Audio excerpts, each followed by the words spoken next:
I'm Holly with C3 Lifestyle, and this is a quick 30-minute stretch video for anybody who has EDS or hypermobility spectrum disorder. Now, everybody's EDS or hypermobility presents differently, so this is a general overview of certain tools I would use for this client base, but also this video is particularly catered to one of my clients. First, it is so important to get our bodies out of the fight or flight stress response. So what I would do is I like to use a acupressure mat to help relieve pain and bring my mind and body back integrated into one. So you can use the acupressure mat, or how I start a lot of my sessions, I would have you just lay flat on your back and breathe for about 3 minutes, 5 minutes, whatever you need to do a nice body scan. So we'll start with the acupressure mat. You could just stand on the mat with socks on, but if you can tolerate that pretty well, it would be a good idea to take socks off and stand on the mat for a good minute, breathing. Nice deep breaths through the nose and out through the mouth. So this is where we want to start integrating our breath, paying attention to where we might be breathing into, whether it's chest and shoulders or into the belly or expanding through the rib cage. So the goal is that when we go to breathe, that we stay nice and tall, so our deep core is activated, and then we breathe around that. You might feel restricted in the rib cage or restricted on the inhale. Just take your time as you inhale. If you think you stop at a certain point, try to breathe in just a little more at the end. Hold. Nice slow exhale through your mouth like you're blowing out candles. If you could get your exhale longer than your inhale, say 4 seconds in, 2-second hold, and a 6 seconds out, you'll start to rewire your nervous system to get out of fight or flight and come back down to a nice calm place where you should be operating from. This helps a lot with pain management and stress management, which has a major effect on our bodies. So as you breathe again, you want to hold that posture. If you're in your normal posture, relaxed, which might not be the optimal posture, shoulders head forward, and you try to breathe, you might feel like you could breathe better, but you're only playing into where your restrictions are. We want to bring that posture tall so we could open ribs, open chest, open shoulders and neck, and really start to use that breath. So again, after that, I would stick with the acupressure mat for a couple more minutes through this warm-up. Now, especially with back pain, I like to lay on my back. I would expose my skin so I could really feel the acupressure, but if that's too much, again, you just kind of want to, if you need to keep the shirt down, that's okay. If the pain is more towards your shoulders, feel free to slide down. Take the shirt off and use a sports bra. But again, we're going to go back through those checks. Now you get to relax more of the shoulders. Make sure the tailbone is nice and relaxed. You just want to scan the body as you breathe. With every exhale, paying attention to letting go of tension, usually held in the neck and shoulders, pelvic floor, so make sure you're not turning your pubic bone in towards you. Just really relax that. Try to drop your tailbone towards the floor.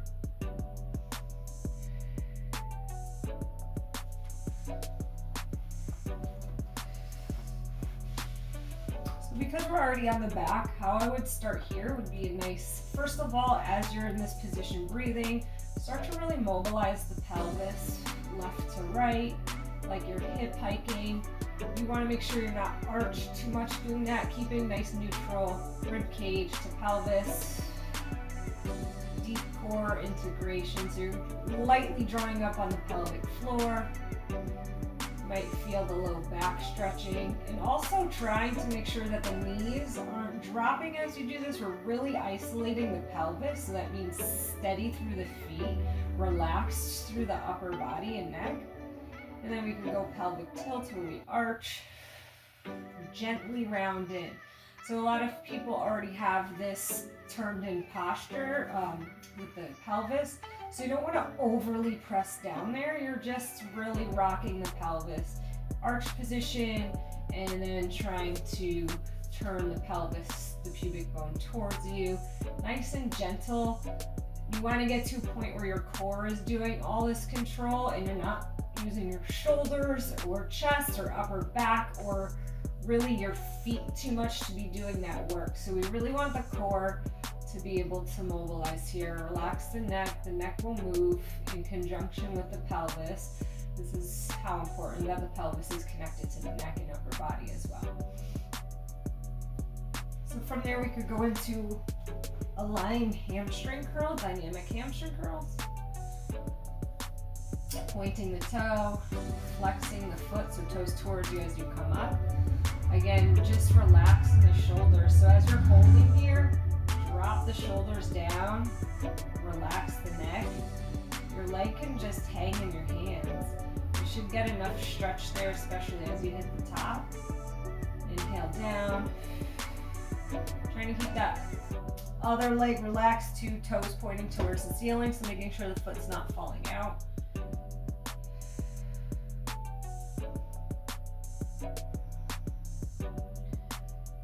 Top here, wherever you need to feel the stretch. If it's further up, we're letting the leg hang further down, that's okay.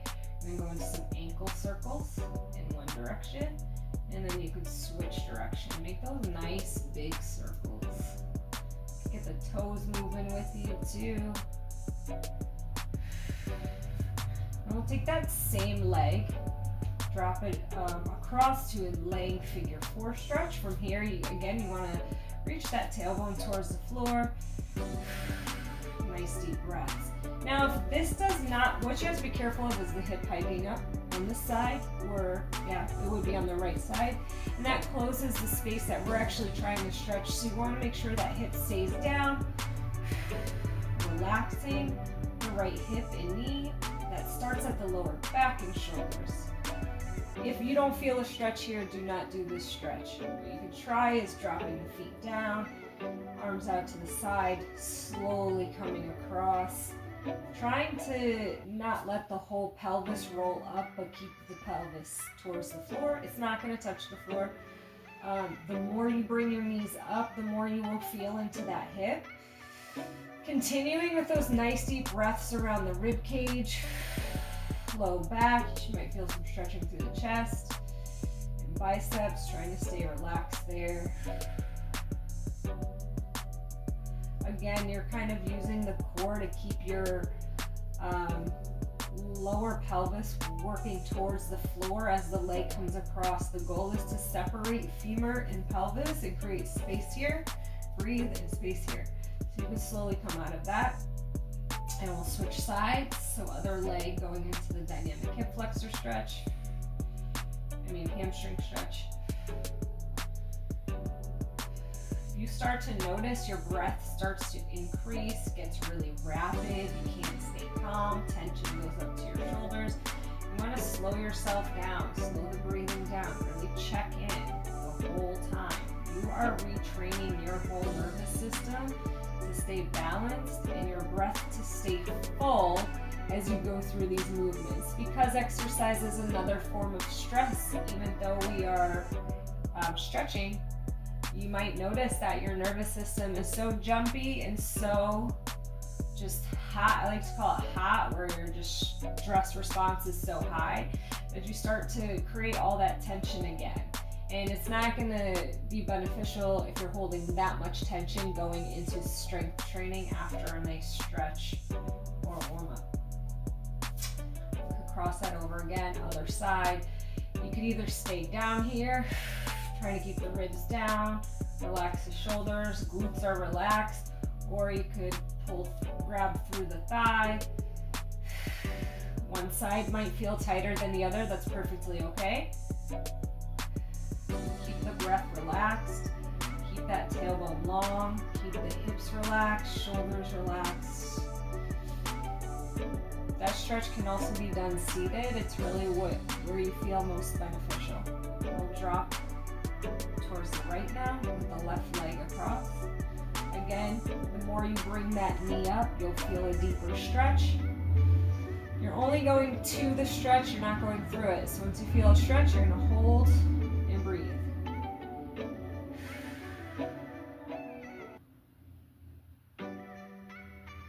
Okay, so again, while we're here, what you could do is start to mobilize the shoulders. So you can work on all the movements of the shoulder blades. If you have that rounded shoulder posture, reaching up is going to be pretty easy because you're going to be used to that. So don't overreach.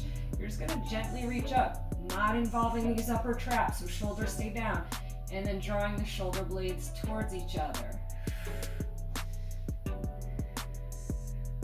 Stay in contact with that breath.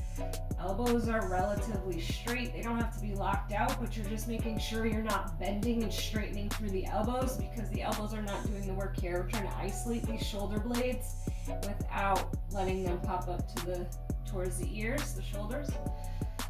This is called protraction and retraction. And that might get hard. It might be really hard to connect to at first, so just take your time with it. So I also have a ball, a lacrosse ball, but I prefer to use my clients use a tennis ball or any ball that's a little softer, especially with the chronic neck stuff. What you want to do is put the ball right in the trap. Now you can work the whole length of the shoulder blade, but today we're just going to hit this top area that tends to get tight. You don't want it to be at a pain level of 10. Again, you can move it around to where you feel it's most beneficial. Slight tenderness, not too much. Too much pain, can't breathe.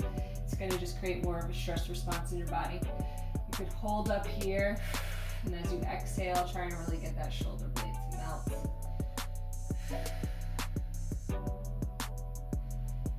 You're just making sure that you can move through shoulders range of motion, rotate in and out. And again, just trying to release the stress from there.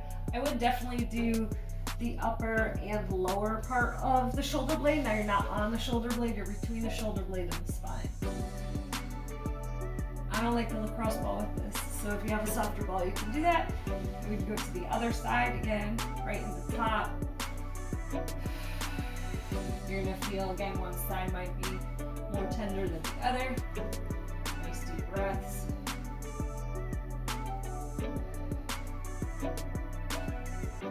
Trying to stay relaxed through your body.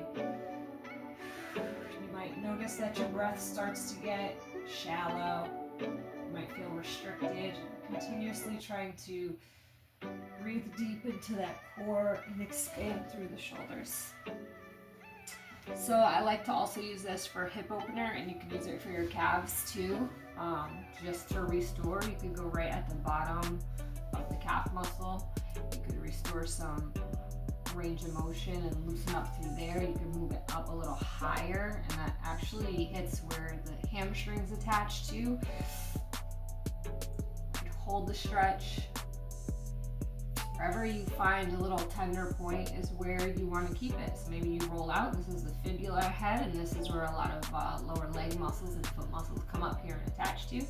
So if you get right below that, it might feel tender. You could hold it. Again, I like to work pointing and flexing the foot and just kind of moving the ankle through its range of motion as it's on these spots. Because a lot of times those movements get really restricted and underutilized. So we want to free the range of motion of each joint up. Just specifically important for everybody, but also hypermobile people and highly stressed people. For those with hypermobility, if a stretch you don't feel it, you don't need to keep going. Learning what the joint's range of motion, normal range of motion is, and then being able to assess from there is highly important, because not everything needs to be stretched. And we're gonna have certain areas that are hypermobile and certain areas that are tight. And each person distinguishing that is very important. I'm gonna go down to using the ball again to roll out the bottom of the feet. So you're gonna go from the heel all the way down. Now you could go through the arch, hit between the toes. You could hold it, you could stand and do this. And then actually getting that big toe right up there for some flexion, trying to get the joint on the ground, big toe, flexing on the ball. And I like to try to push it out a little bit just to realign where the joint should be. If that is tight, that could definitely be causing some lower leg issues, some Achilles issues. 90 degrees flexion of this joint is normal, so we're trying to not necessarily hit that, but to assess within that range, where are we? Is there pain accompanied by that lack of flexion? Do you not have pain through the lower leg, foot? That's all good. But opening up that big toe and connecting to the big toe joint helps kick on the glutes as well. All right, so after we kind of did like a nice floor check-in,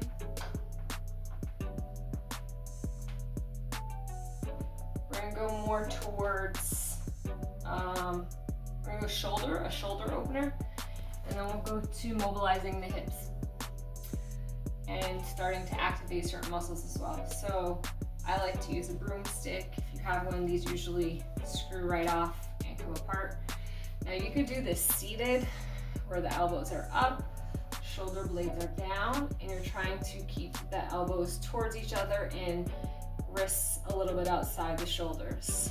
You're gonna pull away, so your thumbs are pulling away from each other, but elbows are staying in. You can band around your arm and elbows to keep them closer as you're doing this. What you might find is it might be hard to really generate tension to pull out without shrugging up in the shoulders or popping the neck forward or arching your back and lifting the ribs. So these are all really important checkpoints. You can do it that way, or what you could do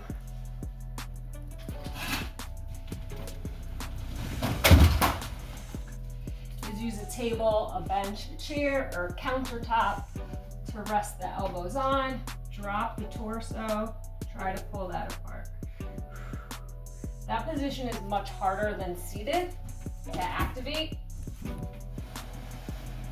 And again, you're going for like 10 seconds if you can. You're also gonna push towards each other so the elbows will stay stable, and then you're pushing the pinkies towards each other. This is internal rotation of the shoulder. So here versus here. See how I always go to compensate too, and I always gotta check myself. So you wanna hold each of those. I'd go through it 3 times, 10 seconds pushing, 10 seconds pulling. Not at 100%. You're just trying to generate even tension and hold.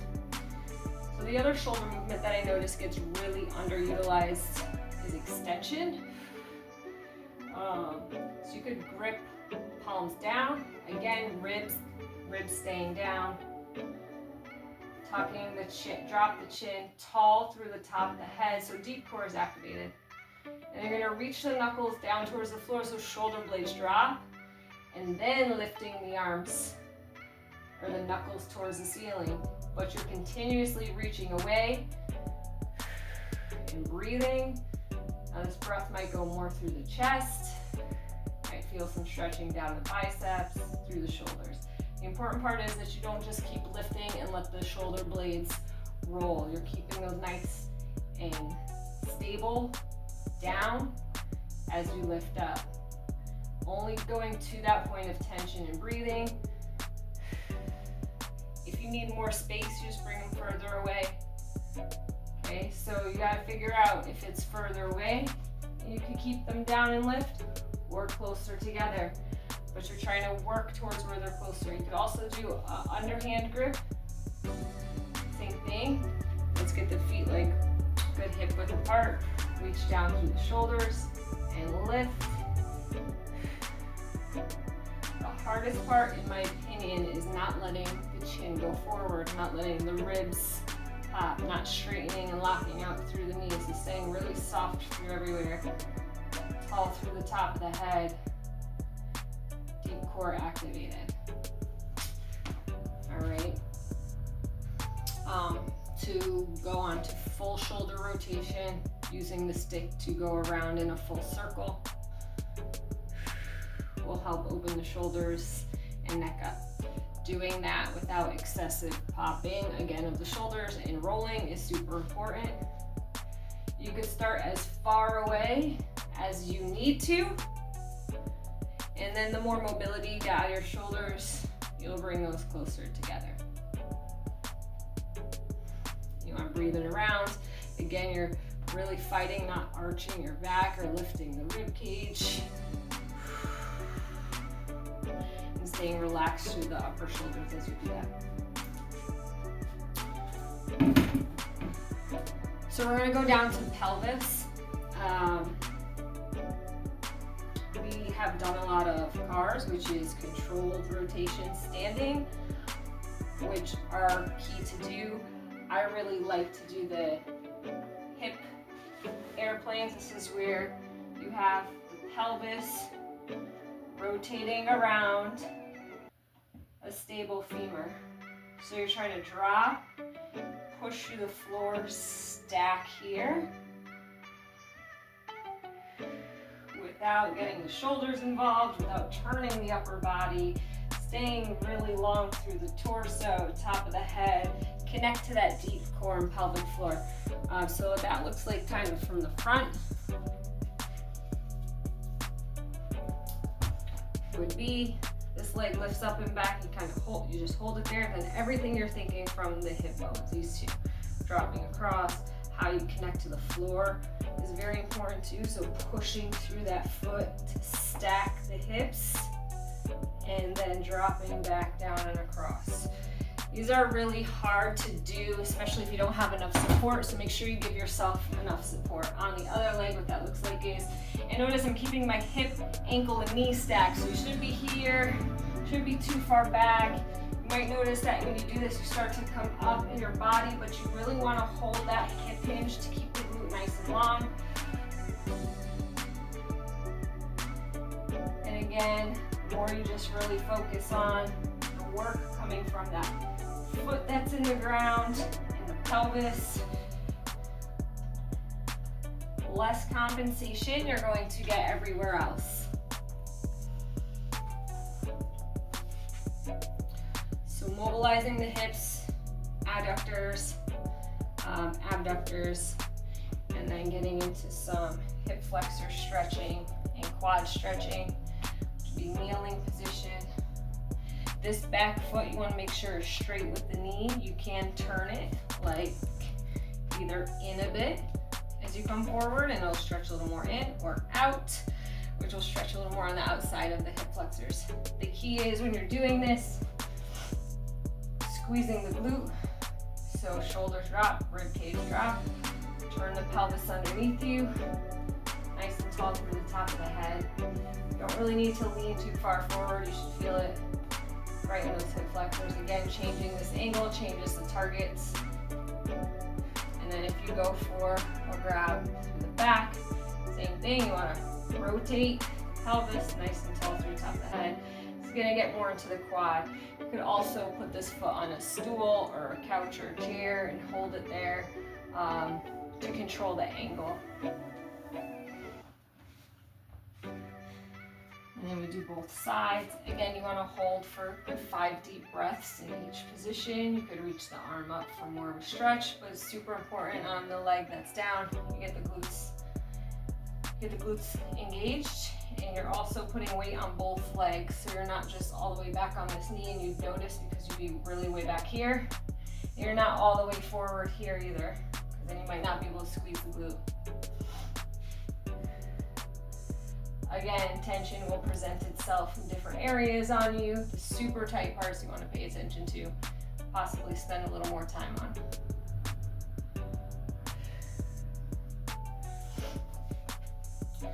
Now with that, you can really prime for a lunge. And again, you're making sure that you have hip width apart. push down on this hip, because a lot of times the hip gets pulled up because there's not enough stretch in the glute. So you want to push down, lean forward, breathe. Reach one hand down, still trying to push that hip back. Tall through the torso. And then kind of after you get all that opened up, you want to go into some lunges, pushing through the ball of the big toe, not fully straightening. Really pushing this hip down, rotate that knee, foot still stays flat, but you're rotating. Nice solid foot, find the big toe, exhale up, draw through the core.